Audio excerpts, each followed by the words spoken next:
Hello everyone and welcome to more fun from the 2019 FIDE World Cup. It's Shakhriyar Mamedyarov versus Teimour Radjabov. We don't often show games by Radjabov, as somehow we don't show games from tournaments where he's playing.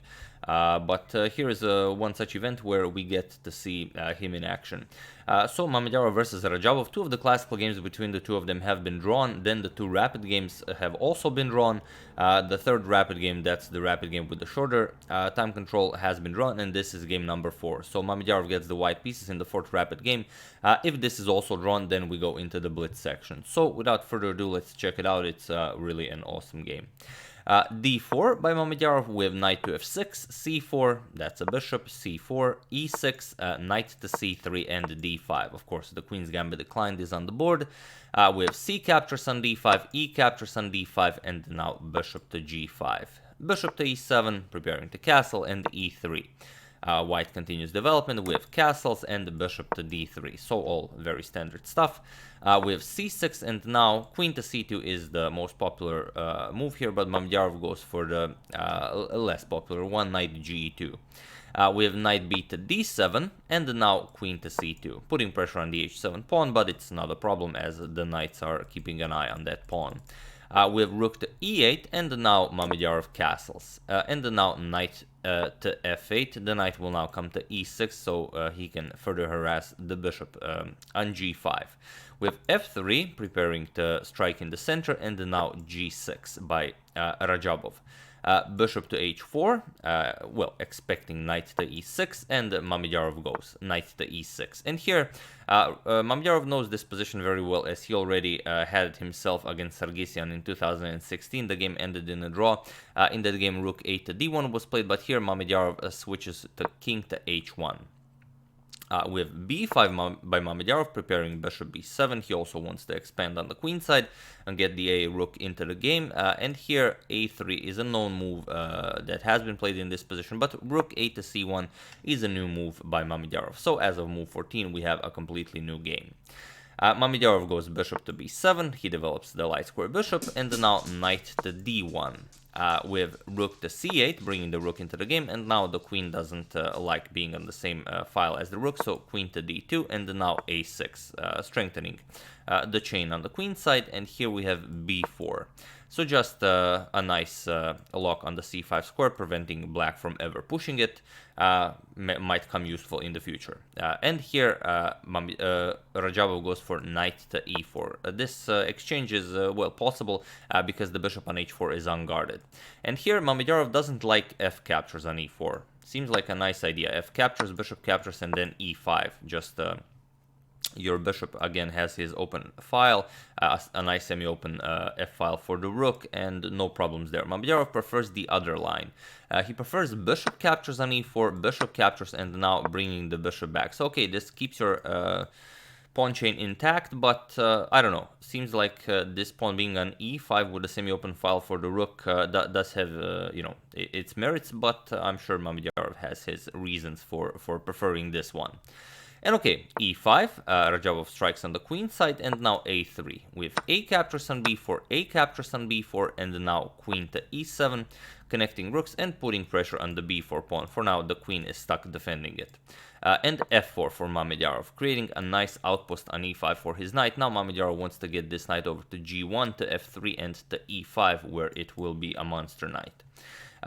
With knight to f8, Radjabov is preparing to bring his knight over to b6, from where it can come, not there, but to c4, which will also be an excellent square for his knight. So knight to g1, the search for the perfect outpost for the knight begins. With knight to d7, knight to f3, going for e5, bishop back to f6, and then now comes knight to e5. So this is now an excellent knight.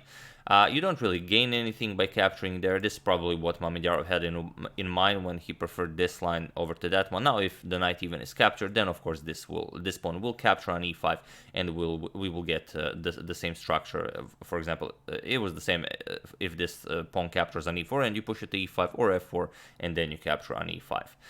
But Radjabov not interested in such a trade. He goes knight to b6, prepares knight to c4, and now knight to b2. Mamedyarov is waiting for knight to c4. We have knight to c4, we have knight captures on b4, on c4, b captures on c4, and now after this trade, Radjabov has a very nice passed pawn on c4. We have e4 by Mamedyarov. Bishop back to g7, probably leaving the opportunity to maybe push f6 to get rid of the knight from e5. So rook c to e1, now putting the rook on this very nice file. Queen to c7, and now h4. h4, preparing h5 and f5 to bust open the king side. We have bishop to a6, preparing to win material with c3. If c3, then the queen and the rook are under attack. So rook to f2, not allowing this discovery, and now rook to b8. The idea is the b4 pawn is now under attack, and the queen will return to d6 to put more pressure on the b4 pawn. Mamedyarov continues his attack on the king side with h5, and now queen to d6, just going after the b4 pawn. And here Mamedyarov plays queen to d1. He abandons the defense of the b4 pawn, and his idea is, well, if the pawn is grabbed, for example, rook captures on b4, you will get e captures on d5, c captures, and now f5 with this very nice, well, pressure on the king side. And even if bishop captures on e5, you're going to get h captures on g6, so starting a very nice attack. And now after captures, you can capture, d captures on e5, and all of the trades here, captures. Queen f1, it's, well, it seems like a very ugly position for black. Black is in fact winning in this position, according to the engine. But when you're playing a rapid game, you don't have that much time to calculate. It's easy to get discouraged for going into such a long variation, of course, and especially when Mamedyarov is offering it. So first, Radjabov goes d captures on e4, with bishop captures on e4, and only now rook captures on b4. But now Mamedyarov plays a very interesting move. He plays knight captures on f7. Yes, the thumbnail move. Well, the engines will tell you that it's not a very good move, but the engines don't know that a move is, well, better or worse depending on the time format of the game. For example, in a classical game, this wouldn't be a great move, but for a rapid game, this is an excellent move, as now you have to react. Your queen is under attack, you've just lost the f7 pawn. There is no better move than to capture the knight. So Radjabov captures it, and only now f5 by Mamedyarov. So here, the best defense is just giving up the rook for the bishop here, because white already sacrificed one piece. For example, captures, and then you just go back. Sorry, not that. Captures here. First, white will play f captures on g6 with check. You have to allow this, and after king moves, you will recapture here, and then the game continues. This is the best for black. But Radjabov tries a different line. He plays bishop to f6. He wants to cut off the rook's influence on the f file. So Mamedyarov just grabs it with f captures on g6 with check, king to g7. And here, believe it or not, Mamedyarov's knight sacrifice pays off. Here, in this position, Mamedyarov is winning, but it's not an easy move. Feel free to pause the video and try to find the winning idea for Mamedyarov in this position. Well, I give you a couple of seconds. For those of you who were able to do it, congratulations on being an excellent pusher of pawns. And for those of you who just want to enjoy the show, the idea is h6 with check. And, well, it's just game over here. For example, any of these moves lose the game. For example, if king to f8, you're going to get the g7 check. And now after king to e7, you get a discovery. Bishop captures on c6 with check. Your king has to move. Now you're going to capture here with check. King to c7, you're going to bring a queen into the game. And now, of course, the game is over. So, after h6 check, king to f8 is no good. King to g8, on the other hand, you will get bishop to d5 check. And you just, well, it's check. And once the bishop is captured, you will pick up the rook here. And that's game over. And, of course, if you go king to h8, it's not much better. You will just get rook captures on f6, attacking the queen. Queen captures, and now g7 check. King g8, and now the same idea, bishop d5 check. You will capture it. Now you get rook captures here with check, king f7, and now just pawn to g8, queen is mate. So, after h6, your only good option is to actually capture the pawn, and only now you play g captures on h7. That's the point, and now that the king is wide open here, there is a very little black can do. For example, if you play something like queen captures on d4, you get queen to g4 with the threat of queen g6 mate.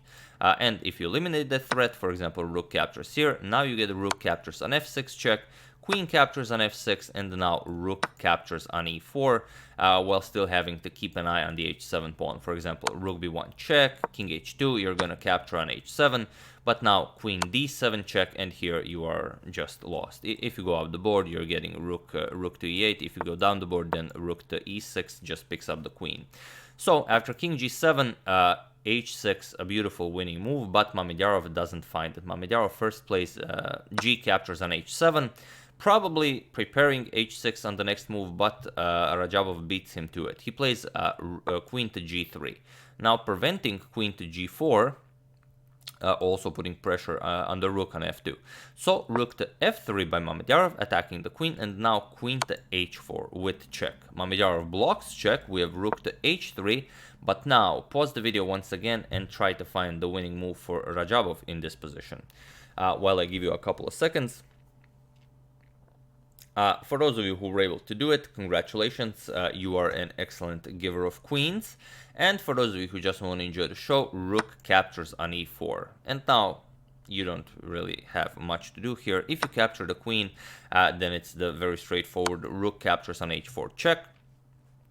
King has to move, and now bishop captures on d4 check. And if you don't want to part with your queen, you will go king to f1, but now c3, another discovered check.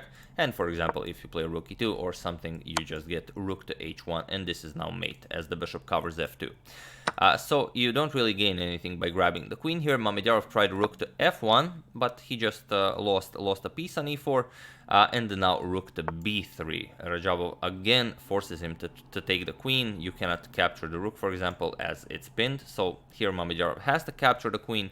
Rook captures on h4 with rook captures on h4 with check, king g1, and now again bishop captures on d4. Mamedyarov blocks with rook to f2, but it doesn't help. Here, just rook to b2, the rook will be picked up on the next move, and it was in this position on move 44 that Shakhriyar Mamedyarov resigned the game, and with this resignation, he is out of the FIDE World Cup. Now, Radjabov has been an elite player for many years, but somehow in this matchup, I really thought Mamedyarov would win, so this really caught me by surprise, but, you know, things always happen in chess. So yeah, there's nothing to do here. There are no tricks, there are no checks. You can't capture here. G4 also covered by the rook, so you can't even try to go for some perpetual ideas. Next move, you're just gonna capture the rook, and that's it. There's nothing to be done here. So that's the game. I do hope you enjoyed it. If you missed the standings in the previous two videos, here are the standings. Just Ding will face Alexander Grishchuk, Nikita Vitugo will face Yuan Gi, Jeffrey Xiong will face Teimour Radjabov, and Maxim Vachier-Lagrave will face Levon Aronian. Will be very interesting, like I said in the previous video, as Aronian and Ding Liren won their spot in the candidates through the 2017 FIDE World Cup. It will be very interesting to see if they can repeat their success here. Will not be easy, but you know, will be very interesting. So yeah, once again, I do hope you enjoyed it. I would like to thank Sasha Taheri, Robin Veer, Gianluca Santarossa, Aquila Chiguluri, and Tony Nguyen for a contribution to my channel. Thank you a lot, I really appreciate it. As usual, you can check all my previous videos here. Thank you all for watching, and I will see you soon, continuing the coverage of the World Cup and checking up on your wonderful suggestions. So thank you all, I will see you soon, and have an excellent rest of your day.